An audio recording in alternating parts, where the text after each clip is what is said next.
खुलुमबाय गोजोन फुंबिलिनि बयनिसिमबो गाहाम हामलायनायखौ जासिहरनाय थाबाय आं सिबिरानि ब्रह्म नोंथांमोनखौ sbbodonews चेनेलाव गासैखौबो बरायबावनाय थाबाय नोंथांमोननि थाखाय आं गोदान मोनसे भिडिअ लानानै फैबावबाय अन्नानै भिडिअखौ जोबजासिम नायलांदो Assam public service commission APSC आनजादनि सायाव बङाइगावआव जानाय आसाम केबिनेटआव माखासे थांखि फोसावदोंमोन आसाम केबिनेटआव APSC आनजादाव इंलिश आरो एसामिस पेपारखौ कम्पालसरि खालामनायखौ बोखारनानै होदोंमोन आसामनि थागिबि जायफोरा एसामिस बिजों फरायनाय बिथांमोनहा इंलिश पेपार होनायाव जेंना मोनो आरो जायफोर इंलिश बिजोङाव फरायनाय बिथांमोनहा एसामिस पेपार होनायाव जेंना मोनो बेनि थाखायनो APSC आनजादनिफ्राय इंलिश आरो एसामिस पेपारखौ कम्पालसरि खालामनायखौ बोखारनाय जाबाय होननानै डक्टर हेमन्त बिश्व शर्मा बिथाङा फोसावदोंमोन आसाम केबिनेटआव लानाय बे थांखिनि हेंथायै आसामनि रायजो राजाफोर माखासे आफादफोर आरो बेरेखा दोलोआ गसंदोंमोन आरो बिथांमोनहा बुंथिदोंमोन दि आसामनि गावनि राव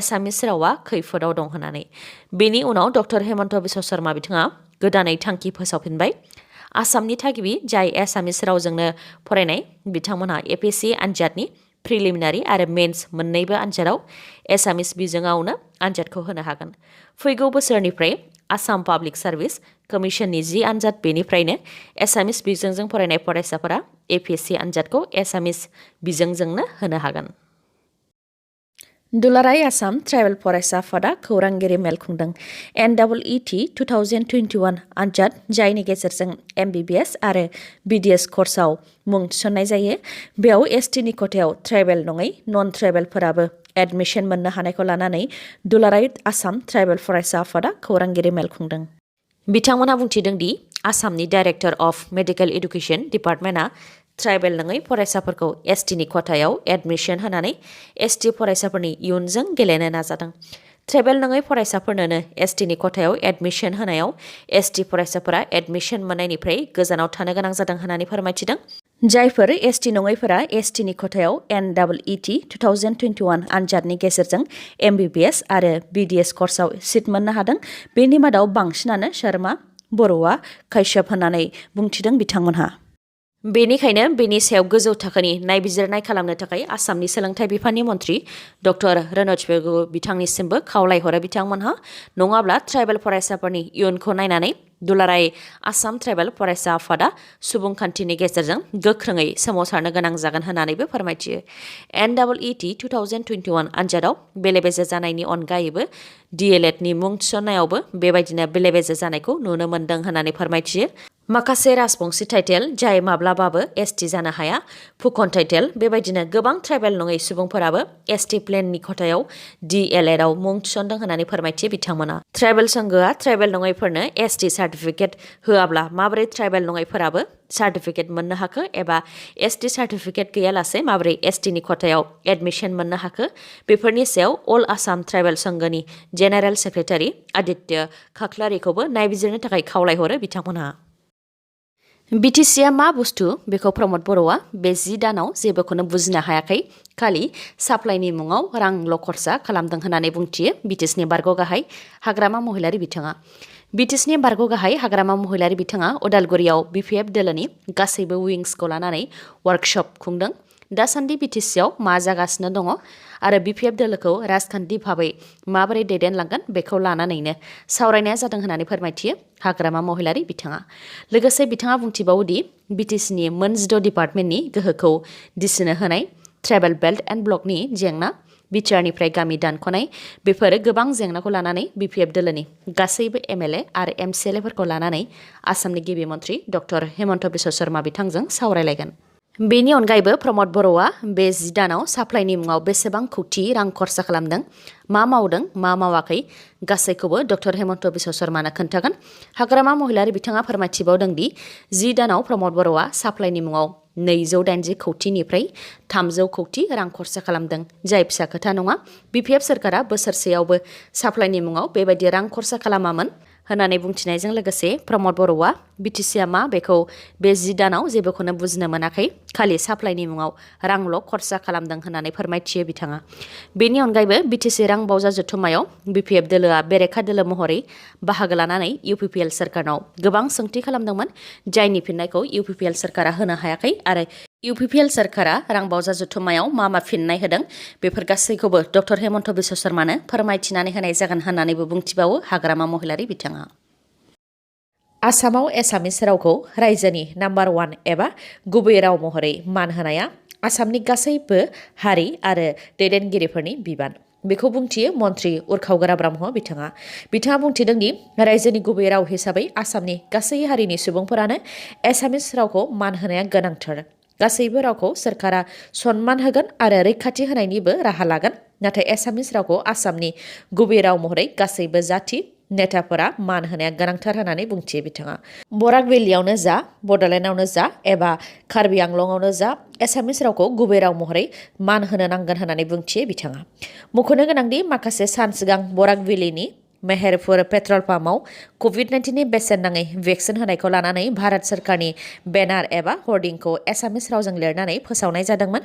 बेखौ लानानै बराक डेम'क्रेटिक फ्रन्ट BDFनि चिफ कनभिनर प्रदीप दत्त रय बिथाङा खौरांगिरि मेल खुंनानै बराक भेलि जाय बेंगलि मेजरिटि एरिया बेयाव बेंगलि रावनि बेनार होआलासे एसामिस रावनि बेनार होनायखौ लानानै काचारनि डिसिखौ गोख्रों रावजों बुंथिदोंमोन आरो 48 घन्टानि गेजेरावनो एसामिस रावनि बेनारखौ बोखारनानै बेंगलि रावनि बेनार सिथाबनो बिथोन होदोंमोन। नङाब्ला गोख्रों राहा लानाय जागोन होननानैबो हुमखि होदोंमोन बराक डेम'क्रेटिक फ्रन्टनि चिफ कनभिनर प्रदीप दत्त रयआ। लोगोसे बुंथिबावदोंमोन दि डिसिआ आसाम लेंगुवेज एमेन्डमेन्ट एक्ट 1961 खौ मान होनानै बेंगलि रावजोंनो भारत सरकारनि बेनारखौ बराक भेलियाव फोसावनांगौमोन होननानै बुंथियो। बराक डेम'क्रेटिक फ्रन्टनि गाहायनि बेबायदि हुमखि होनायखौ लानानै मेहेरपुर पेट्रल पाम्पआबो रैखाथिनि थाखाय बेनारखौ बोखारनानै दोनदोंमोन। बेनि उनावनो खौरांगिरिफ्रा एसामिस रावखौ मान होयैखौ लानानै गोबां सोंथि खालामदों। बेनि सायावनो उरखावगोरा ब्रह्म बिथाङा बे फिननायखौ होदों। मख'नो गोनांदि बराक डेम'क्रेटिक फ्रन्टनि चिफ कनभिनर प्रदीप दत्त रयनि बेफोरबायदि बुंनायनि थाखाय SP काचार अफिसनिफ्राय सामन दैथायहरदोंमोन आरो गोलाव सम सोंनाय फिननाय लानायनि उनाव प्रदीप दत्त रयखौ दा एरेस्ट खालामबाय। नखर नखर साख्रि, मोनसे भट मोनसे जब एबा साख्रि होनो रादाय होनाया फेलें, सेल्फ हेल्प ग्रुपनो 75,000 रां होनो रादाय होनायाबो फेलें होननानै बुंथियो लाइमोन BPFनि लेङाइ आफादगिरि प्रहलाद ब्रह्म बिथाङा। मख'नो गोनांदि BPF दोलोआ 2025 मायथाइनि BTC बिसायख'थिखौ नोजोर होनानै डिस्ट्रिक्ट लेभेल, ब्लक लेभेल आरो प्राइमारि लेभेलफोराव वार्कशप खुंनायखौ जागायजेनखाबाय आरो फैगौ 2025 मायथाइयाव BPF दोलोआ 35निख्रुइबो बांसिन मासि देरहासारनो हागोन होननानै बुंथियो प्रहलाद ब्रह्म बिथाङा। BTCआव दासान्दि मा सोलिगासिनो दङ बेनि सायावनो सांग्रांथि लाबोनो थाखाय बे वार्कशपखौ खुंनाय जादों होननानै फोरमायथियो। लोगोसे फोरमायथिदों दि दानि सोलिबाय थानाय सरकारा 11 दानाव जेबो खामानि मावनो हायाखै। बिसायख'थिनि समाव सेल्फ हेल्प ग्रुपनो 75,000 रां होनो रादाय होदोंमोन आरो 1 भट 1 जबनि रादाय होदोंमोन। नाथाय बेनि मोनसेखौबो सरकारा मावनो हायाखै। बेराफारसेथिं BTCनि 6 डिपार्टमेन्टनि गोहोखौ डिसिफोरनो हरखांनायनि उनाव डिसिफोरखौ मोनफ्रोमबो जिल्लायाव सेक्रेटारिनि बिबान होनानै 39 डिपार्टमेन्टखौबो हरजोब्बाय होननानै बुंथिबावो बिथाङा। सेन्ट्रेल सेलेक्शन बर्डखौबो आसाम सरकारा लांफिनबाय जायनि गेजेरजों बिटिआरनि लकेल लाइमोनफोरखौ साख्रियाव थिसननाया जायोमोन। बेखौ लानानै BPF दोलोआ नारसिननायनि उनाव दा CSB बिलखौ लाबोफिननो थाखाय नाजागासिनो दङ जाय BPF दोलोनि देरहासारनाय होननानै बुंथियो बिथाङा।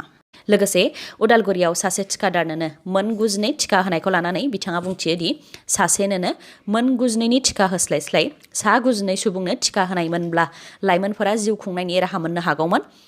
बेजोंनो मिथिनो मोनो UPPL सरकारा लाइमोनफोरनि जेंनाखौ सुस्रांनाय नङा। बेनि अनगायैबो BTCआव टेट फोरोंगिरिफोरखौ साख्रियाव थिसननायाव गोबां बिटिआरनि बायजोनिफोरखौ लाबोनानै साख्रि होफैदों जायनि थाखाय BTCनि टेट पास जानायफोरा जानगाराव थानो गोनां जादों होननानैबो बुंथिबावो बिथाङा। बर्ड अफ सेकेन्डारि एडुकेसन सेबाया मोनसे नटिस फोसावदों। नटिसनि गेजेरजों जायफोर थाखो 9 आरो थाखो 10 नि फरायसाफोरा थांनाय अक्ट'बर 2021 जानाय हाफ इयारलि आनजादखौ होनो मोनाखैमोन आरो जायफोर SSLC आरो AHM 2021 मायथाइनि आनजादाव फेल जादोंमोन बिथांमोननि थाखाय स्पेसियेल हाफ इयारलि आनजादखौ खुंनो थाखाय फरायसालिफोरखौ बिथोन होदों आरो फैगौ 15 डिसेम्बरनि गेजेरावनो स्पेसियेल हाफ इयारलि आनजाद खुंनायनि खामानिखौ फोजोबनो थाखायबो बिथोन होदों। बेनि उनाव फरायसाफोरनि स्पेसियेल हाफ इयारलि आनजादाव मोननाय नाम्बारखौ अनलाइन पर्टेलाव एन्ट्रि खालामनो थाखायबो फरायसालिफोरखौ बिथोन होदों। लोगोसे जायफोर थाखो 10 नि फरायसाफोरा बे स्पेसियेल हाफ इयारलि आनजादखौ होबावा बिथांमोनखौ जानो गोनां SSLC आरो AHM 2022 आनजादनि थाखाय अनलाइन फर्म फिलआप खालामनो होनाय जानाय नङा होननानैबो नटिसनि गेजेरजों फोसावदों। नीति आयोगा मोनसे पभार्टी इंडेक्स दिहुनदों। नीति आयोगजों दिहुनजानाय पभार्टी इंडेक्सनि गेजेरजों बबे रायजोआव बेसेबां जौखोन्दो गोरिब सुबुंफोर दङ बेनि रिपर्टखौ दिहुननाय जादों।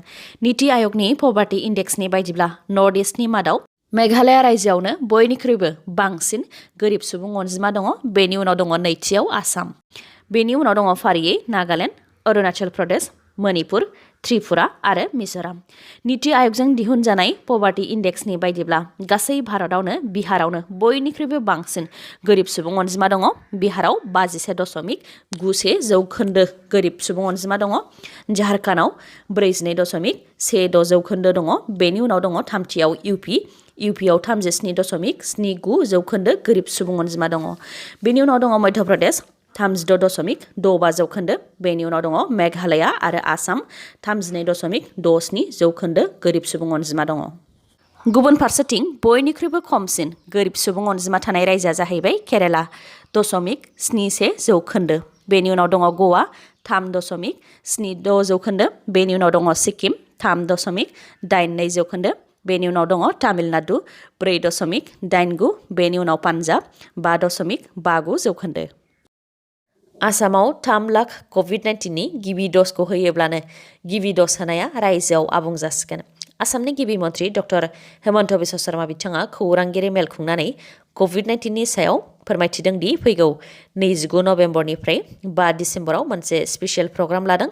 28,205 पलिं स्टेशनाव 1 लाख आसाम सोरखारनि इमप्लयफोरा थांनानै पलिं स्टेशननि सिङाव भटार लिस्ट लानानै नखर नखर हाबगोन आरो सोर कभिड-19नि गिबि द'ज लादों एबा लायाखै बेनि खौरां लाहैगोन।